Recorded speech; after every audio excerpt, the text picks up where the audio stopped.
Yo, what's going on, friends? Welcome back to Football Therapy with me, your host Jan. I hope you're doing well.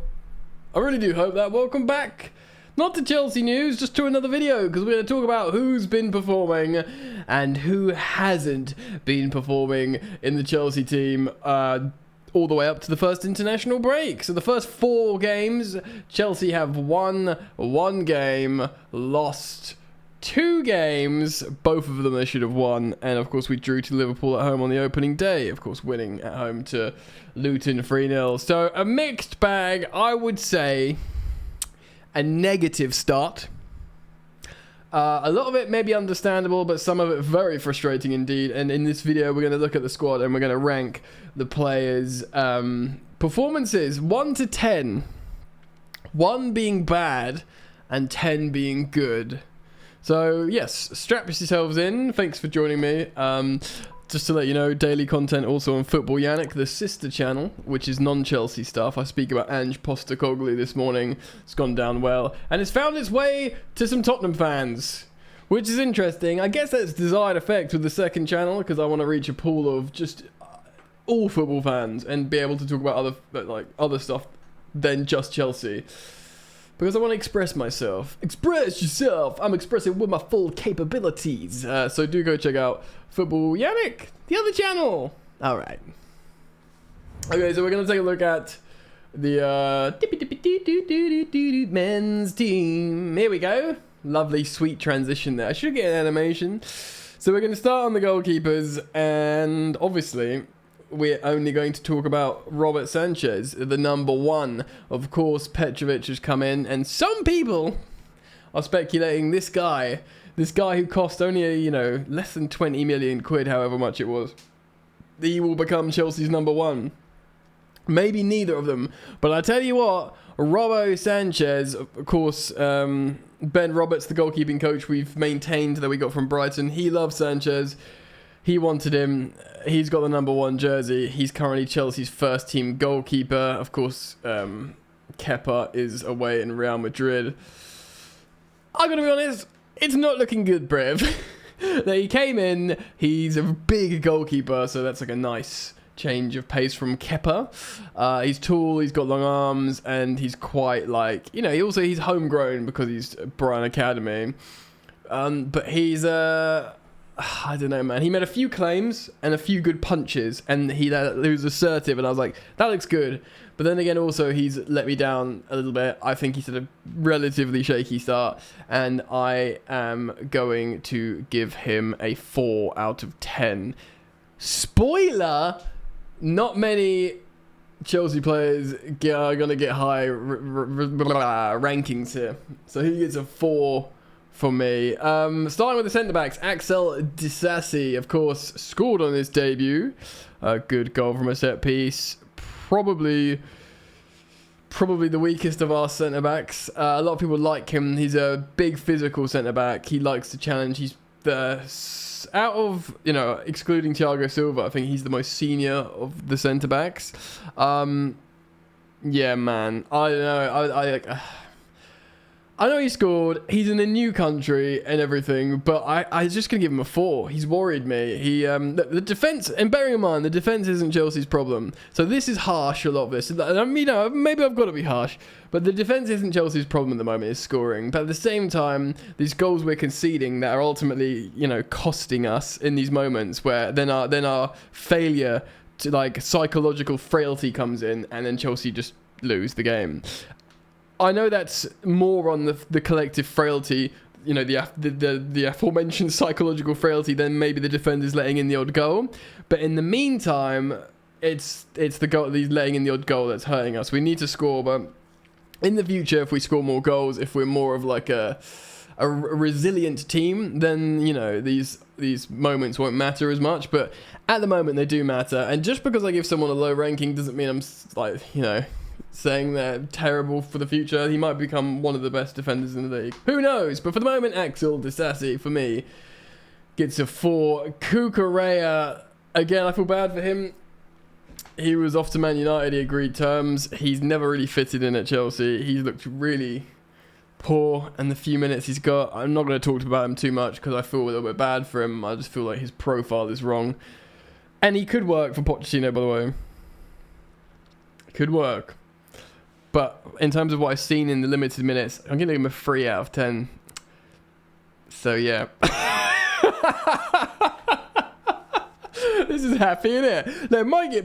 Who knows? It might get more positive. Of course, look, the likes of Trevoh Chalobah and Benoit Badiashile haven't played, so we won't talk about them. Thiago Silva has been good. I don't really feel good about him, you know, fighting back to fans on social media. I think he's above that. He doesn't need to do it. He's a Rolls Royce. He's shown some amazing moments. He's also shown a couple of frailties this season.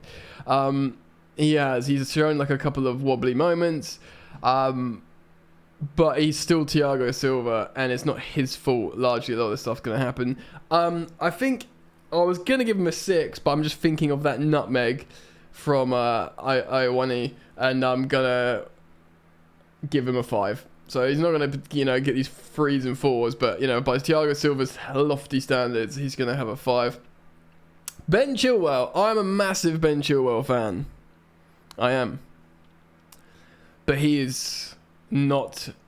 Like, I heard on The Athletic, I can't remember who it was, if it was Liam Twomey or Simon Johnson, how his new hybrid left wing role worked really well against Liverpool, the opening game of the season.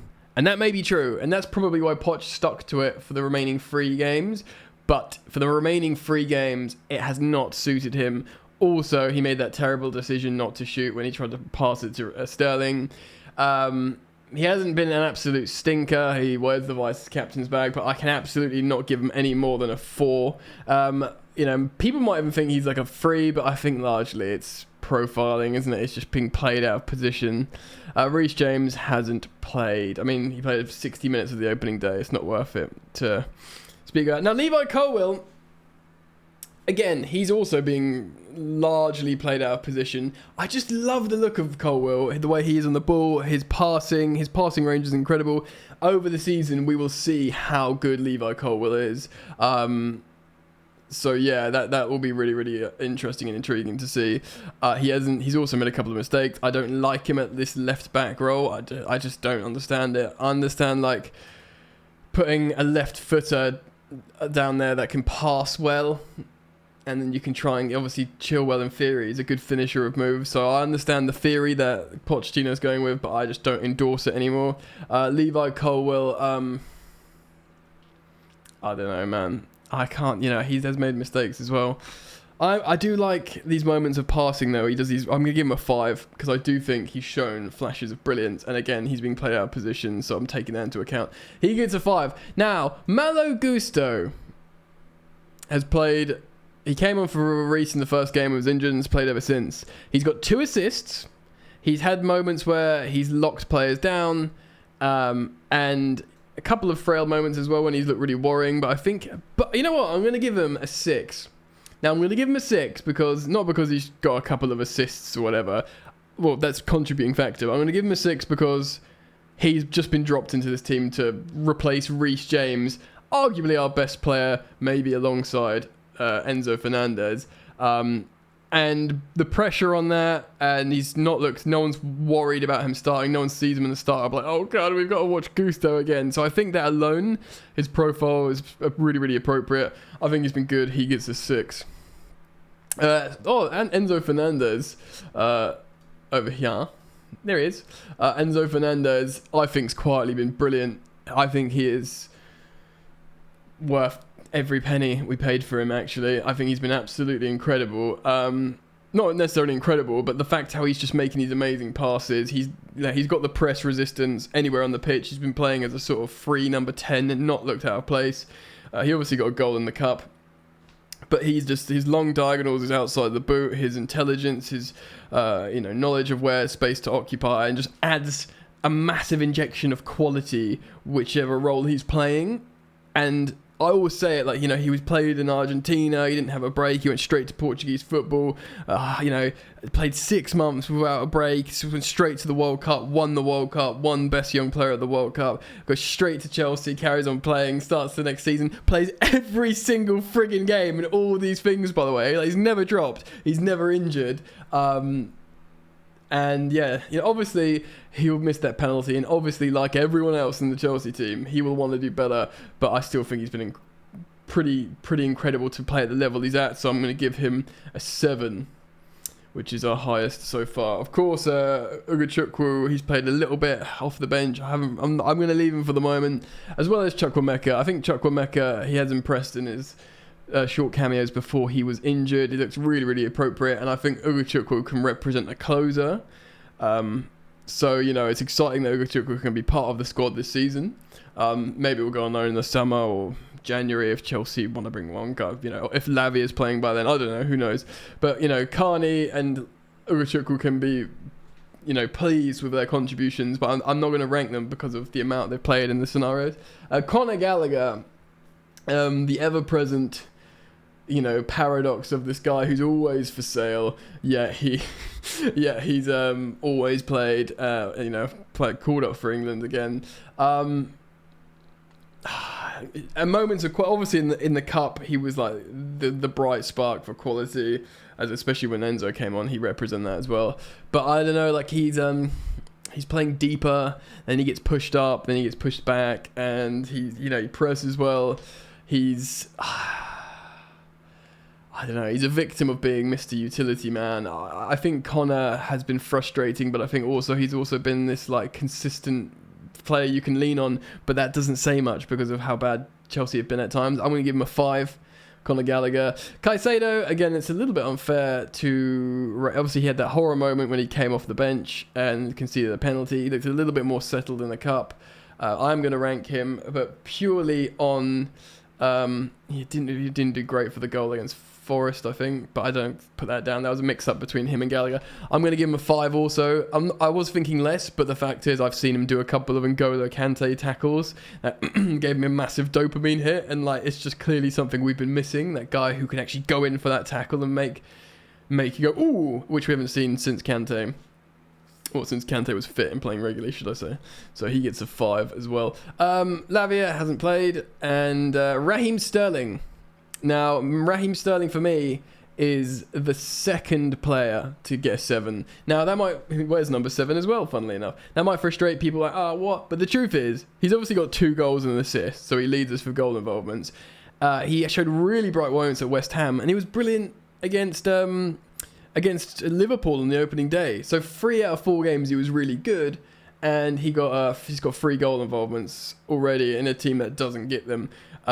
So he had the goal involvements in the game against Luton at home, granted, but the point is he's played really well against Liverpool, against West Ham. I know we need to finish our chances, and he's part of that. But I think you've seen the best of Sterling when in the Man City team when they were all playing well, but he raised the level against Luton, the team. I think, given everything in context, considering what's around him and considering how Chelsea are playing and considering how people are talking about these moments from Sterling, like, Sterling's looking back to his best in a poor Chelsea team. For me, that's enough to give him a 7, like Enzo.